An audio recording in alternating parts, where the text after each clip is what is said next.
may malinis na puso. Mapapalad ang mga may malinis na puso sapagkat makikita nila ang Diyos. Mateo 5:8. Diyos ang gumawa upang siya ay ating makita.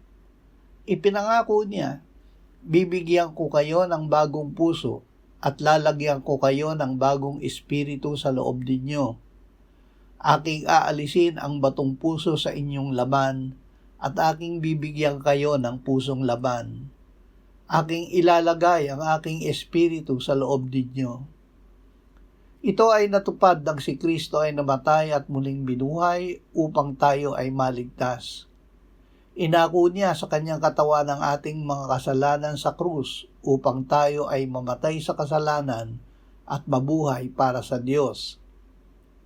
Ama, salamat na kami ay sumampalataya at aming tanggapin si Jesus na aming Panginoon at tagapagligtas.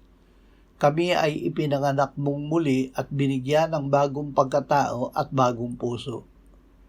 Sa pusong ito ay inilagak mo ang iyong pag-ibig sa pamamagitan ng Espiritu Santo na ibinigay mo sa amin. Amen.